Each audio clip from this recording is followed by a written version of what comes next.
आज का वीडियो हम बात कर रहे हैं योग की। और सबसे पहले आपको बता दूं कि हमारे कंधे, हमारी गर्दन और हमारी जो हिप्स है, हमारा जो लंबर है, ये बहुत इम्पॉर्टेंट है।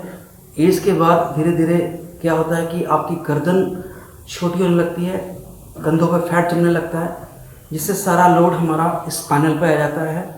और इसलिए आपने देखा होगा कि जो हमें C7 में दिक्कत होती है, C6 में दिक्कत होती है, या फिर हमारे S में या लंबर में प्रॉब्लम होती है। तो आप देख सकते हैं बहुत से लोग कंधों पे पेन महसूस करते हैं, अनकम्फर्टेबल स्टिफनेस। आपकी जो एल्बो है वो दिक्कत करने लगती है, क्योंकि धीरे धीरे जो बॉडी है वो श्रिंक करने लगती है, फैट जमने लगता है, जॉइंट जो हमारा जो मूवमेंट है वो लेस होने लगता है, तो हमें दिक्कतें शुरू होने लगती हैं। तो ये वीडियो जो है वो कंधों के लिए है और लंबर के लिए, जिनको सर्वाइकल है या जिनको पेन होता है कोहनी में, रिस्ट में और कंधों के आसपास गर्दन में, उनके लिए वीडियो है।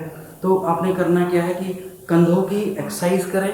कंधों की एक्सरसाइज इस तरह से करें कि जब आप डायरेक्शन ऑफ बॉडी का डायरेक्शन इस तरह से होना चाहिए कि आपका जो हमारा जो डायरेक्शन है, 4 डायरेक्शन है, नॉर्थ, ईस्ट, साउथ, वेस्ट। तो हमारी बॉडी जो हमारे जो शोल्डर है उसका मूवमेंट इस तरह हो कि चारों तरफ से हमारा हाथ मूवमेंट करे। तो आपने सिंपली क्या करना होता है कि आपने सांस लिया, हाथ को ऊपर किया, पहले माइंड को रिलैक्स किया, आपने बॉडी को स्ट्रेच किया, आपने ये हाथ इस तरह से देखिए, ये गर्दन खुली रहेगी, चिन ओपन रहेगी।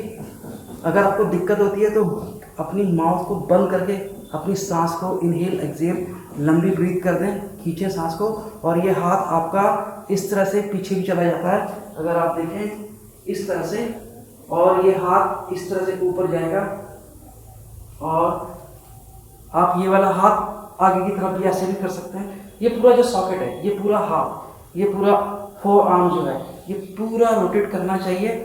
धीरे करें, कोई जल्दी नहीं है। आपने इधर किया, थोड़ा रुके, दिक्कत है, सांस लेनी है, continue deep inhale and exhale, और धीरे धीरे हाथ को इस तरह से घुमा सकते हैं पीछे की तरफ, और ये गर्दन ऐसे खुलेगा। आपका जो एब्डोमेन है, ये पेट है, ये अंदर ही रहना चाहिए, ना कि बाहर आ जाए। तो कंट्रोल रखें, मसल्स का यूज नहीं है। कोशिश करें कि रिलैक्स रहे, मन शांत रहे और सांस पे ध्यान रहेगा। और दिक्कत है तो गहरी गहरी सांस कर सकते हैं। तो 2-3 बार इस तरफ से करें, रिलैक्स हो जाएं, फिर दूसरे वाले हाथ से आप शुरू कर सकते हैं। ध्यान रहे कि जब हम शरीर से दूर जाते हैं, एक सिंपल सा फंडा है, जब शरीर से दूर जाते हैं तो इनहेल करें, सांस को अंदर लें, और जब पास आते हैं तो एक्सहेल करें। सिंपल सा है, इनहेल दूर गए, और एक्सहेल जब सांस बाहर को छोड़ते हैं, जब पास आते हैं तो एक्सहेल करते हैं। तो ये पैटर्न रखें, आपको कंधों में आराम मिलेगा। इस तरह से कर सकते हैं। बस ये कोशिश करते हैं कि ये नहीं कि अपना हाथ ऐसे आएगा तो गर्दन ऐसे आएगी। चिन को खुला रखें, एब्डोमेन को रिलैक्स रखें, और गहरी गहरी सांस करें। थोड़ा रुक सकते हैं, फिर हाथ को इस तरह कर सकते हैं। आप अपनी गर्दन और आंखों को भी इस तरह से कर सकते हैं, ऐसे, और सांस को छोड़ते हुए इधर थोड़ा रुकें, ये हिस्सा रिलैक्स रहे, थोड़ा रुकें, और फिर धीरे से सांस को ले सकते हैं ऊपर और इजी। ये आपके कंधों की स्टिफनेस को दूर करेगा, पेन को दूर करेगा गर्दन के। ये जो एल्बो पेन होता है, जिनको सिंपली लोग टेनिस एल्बो बोलते हैं, बहुत सारी चीज़ें होती हैं, ये आपके हाथों को बाहर की तरफ खींचेगा। हमारी बॉडी जो श्रिंक कर रही है उसको बाहर की तरफ हमें खींचना है। तो इस तरह से कंधों की करेंगे, गर्दन की कर सकते हैं। आपने गर्दन को इस तरह से किया, आपका जो मुंह है वो बिल्कुल अंदर से बंद होना चाहिए। नाक और जो हमारा गला और हमारे ये लंग्स हैं, जो फेफड़े हैं, इनके कनेक्शन होने चाहिए। अगर मुंह खुला रहेगा तो आपकी ब्रीथ आपके पेट में चली जाएगी। तो मुंह बिल्कुल बंद, सांस से अंदर करना है सांस को, और आपका जो चेहरा वो रिलैक्स होना चाहिए, कोई टेंशन, कोई स्ट्रेस ना हो। तो आपने इस तरह से कर सकते हैं, ये और ये इस तरह से। तो ये आपको बहुत रिलीफ देगा, स्ट्रेस दूर करेगा, अनकम्फर्ट बनाएगा। तो आप दिन में जब भी टाइम लगे ये कर सकते हैं। खाना खाने के बाद ना करें, पहले करें 4 बार 5 बार। आप 3-4 बार भी करेंगे एक साइड से तो आपको रिलीफ मिलना शुरू होगा। ये पूरा कंधा खुलना चाहिए इस तरह से, ये कर दें। ऐसे बंद नहीं करना है, सांस रोकना नहीं है, अपने धीरे धीरे चलते रहेंगे। ये आपको बहुत इफेक्ट देगा, आपकी कोहनी रिलैक्स हो जाएगी, आपके जॉइंट खुल जाएंगे, आपको हल्का महसूस होगा। जब आप करने लगेंगे तो आपको अच्छा लगेगा। तो ये सिर्फ कंधों की एक्सरसाइज है, सिंपल सी है और ये आपको इफेक्ट देगी। जिस एक्सरसाइज में आपका मन, सांस और शरीर मिलती है वो योग बन जाता है। और योग करने से आप क्या महसूस करेंगे? हल्कापन महसूस करेंगे, आपकी ग्रेविटी चेंज होने लगेगी। ये योग में होता है कि आपकी लाइटनेस बढ़ती है। फ्लेक्सिबिलिटी काउंट नहीं करते, फ्लेक्सिबिलिटी तो आ ही जाएगी, लेकिन आपके अंदर लाइटनेस आएगी, आपकी ग्रेविटी चेंज होगी, आपको हल्कापन महसूस होगा। हल्कापन महसूस होगा तो आपका स्ट्रेस दूर होगा, आपके जॉइंट को प्रॉपर एक फंक्शन मिलेगा और आपको कंफर्ट धीरे धीरे होने लगेगा और आपकी जो पेन है आपको वो दूर होने लगेगा। तो ये सिंपल सा एक वे है अपने कंधों के को रिलैक्स रखने का, अपनी बॉडी को रिलैक्स रखने का, और आपको अच्छा लगेगा, आपके फेस को रिलैक्स अच्छा लगेगा, आपके कंधे और अच्छे हो जाएंगे।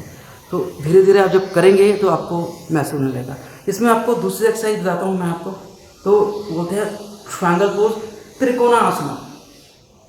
आप हमेशा याद रखें कि फ्लेक्सिबिलिटी की ज़रूरत नहीं होती, जिसके पास जीवन है और जो सही रास्ते पे जा रहा है वो योग कर सकता है। फ्लेक्सिबिलिटी नहीं चाहिए, आप यंग हैं, ओल्ड हैं, लेडी हैं, जेंट्स हैं, पतले हैं, मोटे हैं, दिव्यांग हैं, योग सभी कर सकते हैं। जिसके पास जीवन है, जिसके पास सांस है, वो योग कर सकता है। तो आपको दिखाता हूँ कि ट्रायंगल पोज बहुत सिंपल वे में किस तरह से किया जाता है। ये कंधों के लिए ठीक है, आपके हिप के लिए ठीक है, आपके पाँव के लिए ठीक है। तो देखते हैं ट्रायंगल। इस तरह से दीवार के सारे खड़े हो जाना, बहुत सिंपल वर्क है। जो आपका ये जो पोजीशन है, ये आर्क है, इसको मेंटेन रखना है। आप क्या करते हैं, लोग क्या जब ट्रायंगल करते हैं तो इस तरह से पैर कर लेते हैं, तो आपने ध्यान रखना है, इसको हल्का सा उठा के रखना है। आपका जो मेटाटार्सल, इसको प्रॉपर वे में रखना है। ये पोजीशन हो जाएगा। जब आप राइट पोजीशन आ जाएगा तो ये हमारा रिलैक्स हो जाएगा, नी रिलैक्स हो जाएगा और ये पोजीशन रहेगी। आप कोई भी घर में कोई चेयर है उसको यूज़ कर सकते हैं, आप ये देख सकते हैं।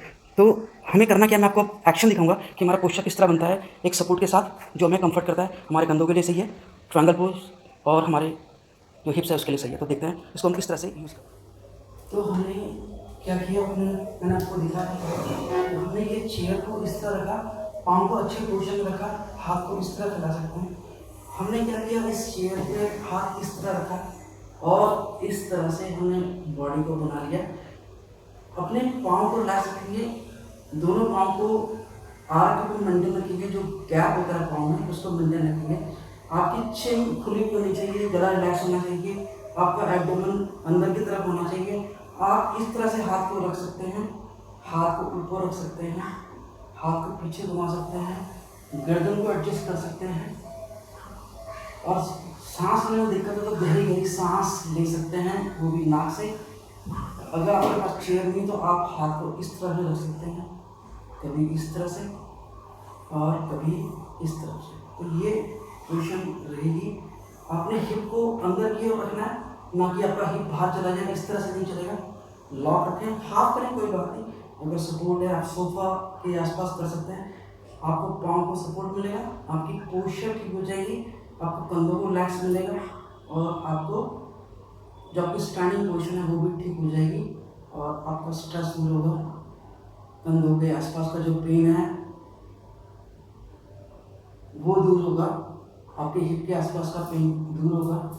तो कमर दर्द के लिए बहुत अच्छा आसन है ये। तो आपने इस तरह से करना है, बस ये चिन खुली रहे, ब्लॉक ना हो, रिलैक्स रहे, आपका चेहरा रिलैक्स होना चाहिए, कोई स्ट्रेस नहीं होना चाहिए। मसल्स को रिलैक्स रखें, आपको आराम मिलेगा।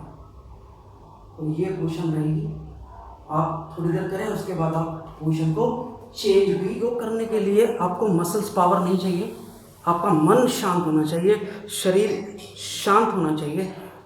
टाइट नहीं करना है, बॉडी को टाइट नहीं करना है। अगर बॉडी को टाइट करते हैं तो जो ऑक्सीजन हम लेते हैं ना, वो आधा तो हमारा ब्रेन खा जाता है और कुछ हमें चाहिए मसल्स के लिए, कुछ हमारे लंग्स के लिए चाहिए, जो ब्लड को हमारा जो प्योर ब्लड करते हैं। सांस ही सारा कुछ मेंटेन करती है, ब्रीथ आई है, वो जो ब्रीथ है वही आपको ब्लड के साथ जुड़कर हमारे अंगों तक जाती है। उसके बाद उसको लेकर फिर हमें वापस जो अशुद्ध रक्त है उसको एक प्योरीफाई करती है अपने हार्ट में।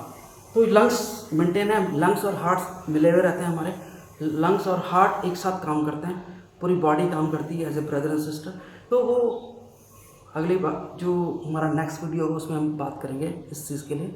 तो आपने बहुत ध्यान से काम करना है और सांस बहुत ज़रूरी है। मसल्स को टाइट ना करें, जितना भी आपका बॉडी स्टिफ है कोई दिक्कत नहीं है, बस आपने आराम से करना है, कोई पोस्चर आराम से करना है और सांस कंटिन्यू करें। ब्रीथ हमेशा लेते रहें, रोके नहीं। आपने कभी आप अगर एग्जांपल समझें तो आप स्कूटी चलाते हैं या कार चलाते हैं, जब चढ़ाई चढ़ते हैं तो हम एक्सीलेटर दबाते हैं और नीचे से पिकअप बना के चलते हैं, तब जाके आप पार करेंगे उस चढ़ाई को। बीच में जाके खाली रेस देने से नहीं होगा, पिकअप टूट जाता है। तो ये भी यही है कि जब आप कोई भी पोस्चर करें, पैटर्न वही है, दूर जाते हैं सांस लें, गहरी गहरी सांस लें, पिकअप बना के रखें और जब जरूरत पड़े कोशिश करें बहुत आराम से हो जाए। आप आराम से फील करेंगे तो पोस्चर बहुत आराम से मिलने लगेगा और आपकी ग्रेविटी चेंज होगी, आपके अंदर हल्कापन होगा, लाइटनेस आएगी। ये साइंटिफिक है। जैसे हम पढ़ते हैं कि हनुमान जी उड़ सकते थे, चल सकते थे, फ्लैक्सिबल नहीं थे, लेकिन हम अपनी ग्रेविटी अपने मन के अनुसार, हमारा मन शांत है, खुश है, तो आप लाइट महसूस करेंगे, हल्कापन महसूस करेंगे। तो मिलते हैं नेक्स्ट वीडियो में नए टॉपिक के साथ। अगर आपको कोई समस्या हो, कोई प्रॉब्लम हो, कोई क्वेरी हो तो आप कमेंट लिख सकते हैं और या मुझे पर्सनली कॉन्टैक्ट कर सकते हैं। मिलते हैं फिर नए वीडियो में, तब तक के लिए नमस्कार, थैंक यू।